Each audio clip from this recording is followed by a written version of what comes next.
राज्यात खरीप हंगामातील पिकांसाठी राबविण्यात येणारी पीक विमा योजना फक्त 2च विमा कंपन्यांच्या माध्यमातून राबविण्यात येणार आहे। त्यामुळे गत काही वर्षांपासून योजनेच्या अंमलबजावणीत होत असलेला गोंधळ आणि गैरप्रकाराला आळा बसण्याची शक्यता निर्माण झाली आहे। गतवर्षी 11 विमा कंपन्यांनी या योजनेत सहभाग घेतला होता, त्यामुळे गोंधळ आणि गैरव्यवहार झाल्यास समोर आलं होतं।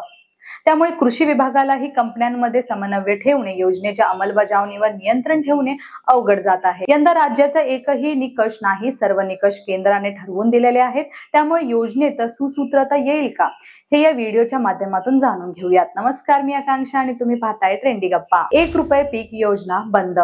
पेरणी न करता पीक विमा भरणे, विमा भरलेल्या पिकाची पेरणी न करणे, 7/12 नसताना विमा भरून शासनाची फसवणूक करणाऱ्यांमुळे प्रामाणिक शेतकरी अडचणीत आला आहे।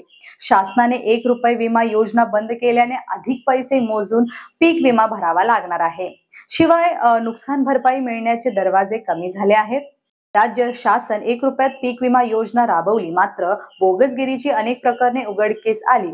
पेरणी न करता 1 रुपयात विमा भरणे, एखादा एकर पेरणी करणे व 4-5 एकरांचा विमा भरणे, बनावट 7/12 वर शासकीय जमिनीवर विमा भरल्याची प्रकरणे उघडकीस आली। त्यामुळे 1 रुपये विमा पीक योजना बंद करण्यात आली आहे। नवीन पीक विमा धोरण म्हणजे काय पाहूया। नव्या बदललेल्या पीक विमा धोरणानुसार यावर्षी खरीप हंगामातील पिकांचा विमा भरताना शेतकरी हिश्श्याची रक्कम भरावी लागणार आहे।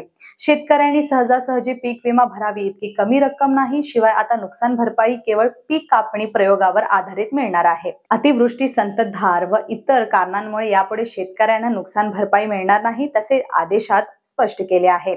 खरीप व रबी हंगामातील पिकांचा विमा भरण्यासाठी 499 पानांचा शासन आदेश जारी करण्यात आला आहे। यंदा 2च कंपन्यांचा सहभाग का? गत वर्षी 11 विमा कंपन्यांनी योजनेत सहभाग घेतला होता। यामुळे गोंधळ आणि गैरव्यवहार झाल्याचे समोर आले होते। कृषी विभागालाही कंपन्यांमध्ये समन्वय ठेवणे, योजनेच्या अंमलबजावणीवर नियंत्रण ठेवणे अवघड जात आहे। यंदा राज्याचे एकही निकष नाही, सर्व निकष केंद्राने ठरवून दिलेले आहेत। त्यामुळे योजनेत सुसूत्रता येईल। त्यामुळे यंदा पीक विमा योजनेची अंमलबजावणी गैरप्रकाराविना होईल अशी अपेक्षा व्यक्त केली जात आहे। भारतीय कृषी विमा company ICICI Lombard general insurance company limited या 2 कंपन्यांच्या माध्यमातून योजनेची अंमलबजावणी केली जाणार आहे। तुम्हाला काय वाटतं? शेतकऱ्यांसाठी केंद्र शासनाने घेतलेल्या या निर्णयाचा शेतकऱ्यांना फायदा होईल का? तुमचं मत कमेंट करून नक्की सांगा। व्हिडिओ आवडला असेल तर ट्रेंडी गप्पा या YouTube चॅनलला सबस्क्राईब करायला विसरू नका। धन्यवाद।